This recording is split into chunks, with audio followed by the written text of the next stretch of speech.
Hey everyone, Peter Zeihan here, coming to you from a hotel with absolutely spectacular wallpaper. There's been a lot of news in the Ukraine war on a front that most people haven't been following, and that is actually in a different country called Moldova. So the point of this video is to tell you what a Moldova is and why it matters. It is a small sliver of a country that's kind of a debris of empire. So when countries rise into empires, they tend to absorb a lot of territories around them as they expand. That generates a lot of people within the imperial borders that, as a rule, are not all that happy to be where they are. And Moldova today was at the boundary for what was once, on one side, the Austrian Empire, on the other side, the Ottoman Empire, and on the third side, the Russian Empire. It's situated in a chunk of territory between the Carpathian Mountains and the Black Sea, and whoever controls it has been able to determine which way the armies can flow. Now, as the story goes, the Russians have been using their political influence in the country to engineer the fall of the government, which is something I consider completely realistic because they've done that at least a dozen times since 1992. The Ukrainians warned the Moldovans about a week ago that the coup was imminent, and now here we are. So whether or not I believe any of the specifics is kind of irrelevant. The Russians have always treated Moldova's politics as a bit of a training ground for their intelligence agency before they go into real countries like Germany for general manipulation. So for those of you who have been following me for a while now, you know that I view the Russian view of their own space as insecure because there are these 9 major access points. And the Russians feel that unless they can secure all of them militarily and put some troops as a military footprint to dissuade attacks in each and every one of them, that they will never feel secure. And unfortunately for Ukraine, Ukraine's on the road to 2 of them.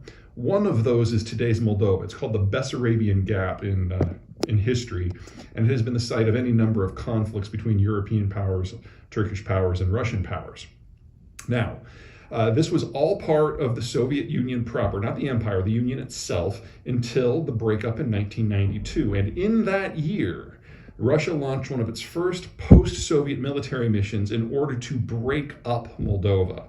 So there's a thin sliver called Transnistria, which is the eastern edge of Moldova that has basically declared independence, and with Russian sponsorship has been able to maintain that independence ever since 1992. And there is a military garrison of Russian troops actually stationed in Transnistria to make sure it doesn't fall to Moldova in general. Now, the Russians have always maintained a strong presence in the country, and not just in terms of troops.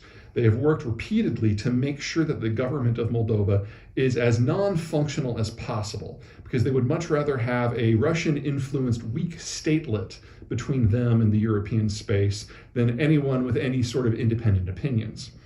What we have seen during the Ukraine war is that the Russians have basically tried to use Moldova as a wedge, either to manipulate the refugees coming out of Ukraine, to launch missiles over Moldovan airspace into Ukrainian targets, or in general just to cause headaches. And this is not something that is particularly well loved by the authorities in Moldova or the population in general.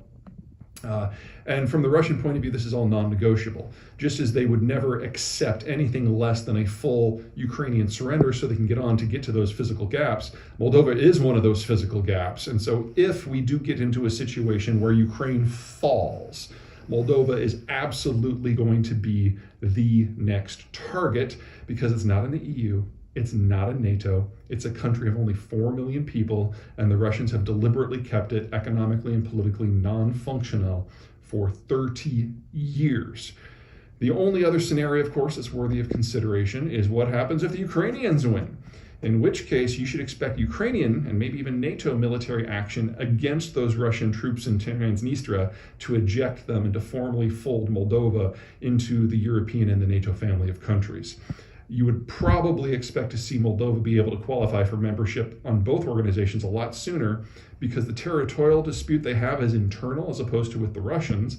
And this is a country that is an order of magnitude smaller in population and like 1/20th the physical size of Ukraine. In addition, the Moldovans are a derivation of Romanians, both in terms of ethnicity and language. So relations between those two countries could actually push in the direction of integration into a single country. And since Romania is already in the EU and NATO, that would allow NATO and the EU to expand without actually expanding. Anyway, so two wildly different forecasts based on what happens with Ukraine. And that's where we are. All right. See you guys next time.